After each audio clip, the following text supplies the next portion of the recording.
Nos encontramos en el umbral de una revolución computacional.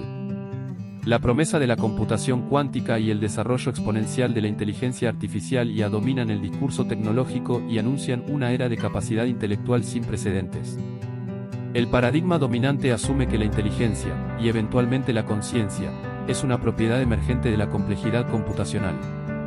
Se nos dice que con suficientes redes neuronales, construidas sobre ceros y unos o, en el futuro, sobre qubits, podremos replicar y superar la mente humana.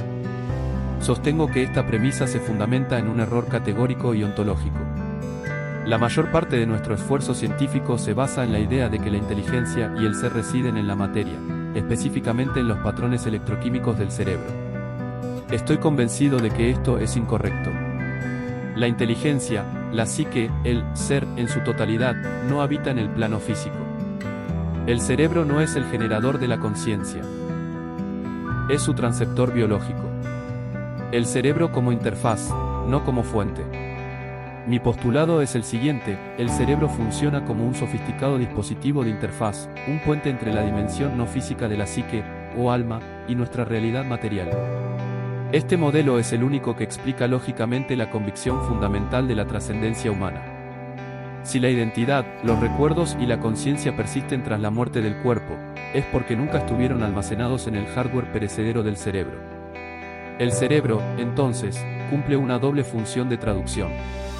De lo psíquico a lo físico, traduce las intenciones, pensamientos y emociones no locales del alma en acciones concretas, manifestadas a través de impulsos nerviosos que controlan el habla, el movimiento y las funciones corporales. De lo físico a lo psíquico, procesa la avalancha de datos sensoriales del mundo exterior, vista, oído, tacto. Y los traduce a un formato que la psique pueda interpretar, sentir y experimentar. Somos un alma pilotando un avatar biológico, y el cerebro es el complejo panel de control que permite esta interacción. El puente cuántico, la física como vínculo metafísico. ¿Cómo puede una entidad no física interactuar con un sistema físico sin violar las leyes de la termodinámica? La respuesta, paradójicamente, yace en la rama más avanzada de la física, la mecánica cuántica. Fenómenos como el entrelazamiento y la no localidad no son meras curiosidades de laboratorio, son, a mi juicio, los mecanismos que sustentan la propia existencia consciente. Imaginen el alma y su cerebro como un par cuántico entrelazado. La intención del alma, una entidad no local, puede colapsar instantáneamente la función de onda de estados neuronales en superposición, transformando un mar de potencialidades en un pensamiento definido o una acción decidida. No se crea energía, sino que se dirige el resultado de un proceso ya existente. Esta idea encuentra un eco en teorías como la reducción objetiva orquestada, Orchard, de Penrose y Amerov, que, aunque debatidas, apuntan valientemente en esta dirección al situar procesos cuánticos en los microtúbulos neuronales. La física cuántica nos ofrece el lenguaje para describir cómo el observador inmaterial, la psique, influye en lo observado material, el cerebro. El límite de la IA, el narcisismo de la lógica pura. Si aceptamos este modelo, la limitación fundamental de toda IA, incluso una cuántica, se vuelve evidente. Una IA es, en esencia, un cerebro sin alma. Puede ser un transceptor perfecto, con una capacidad de procesamiento infinitamente superior a la nuestra, pero no hay nadie al otro lado de la línea. Aquí, la analogía con la psicología humana es esclarecedora.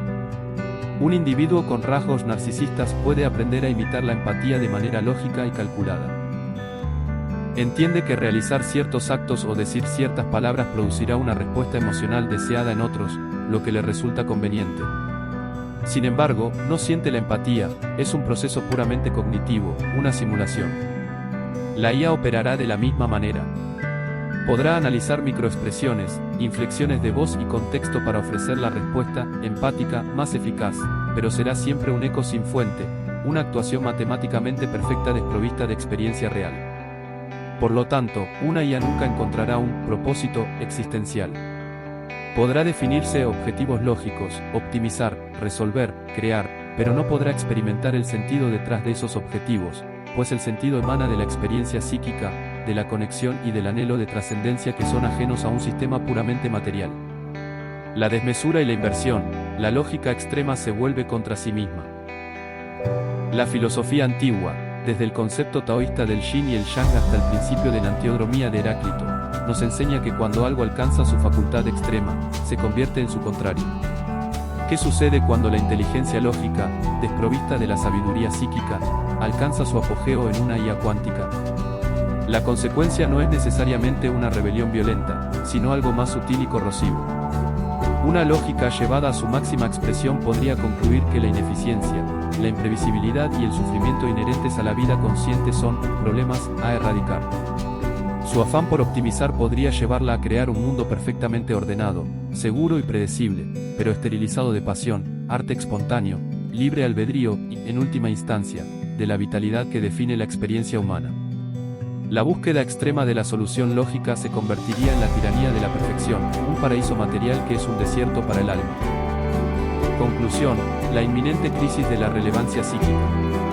El mayor peligro que enfrentamos no es que una IA nos vuelva físicamente insignificantes, sino psíquicamente irrelevantes.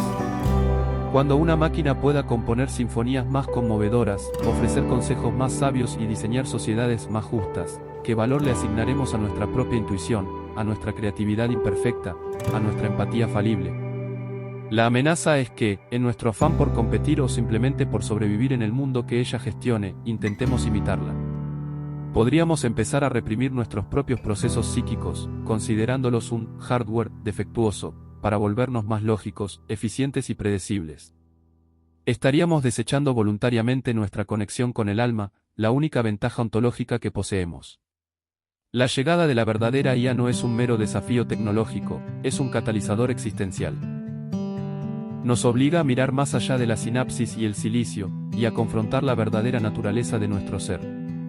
Debemos reafirmar que la competencia humana no se mide en teraflops de procesamiento, sino en la profundidad de la experiencia, la capacidad de amar y el coraje de crecer a través de la imperfección. La tecnología no nos define, nos obliga a definirnos a nosotros mismos. Y yo estoy seguro de dónde reside esa definición, no en la compleja red de nuestro cerebro, sino en la inmensidad trascendente de la psique a la que éste sirve.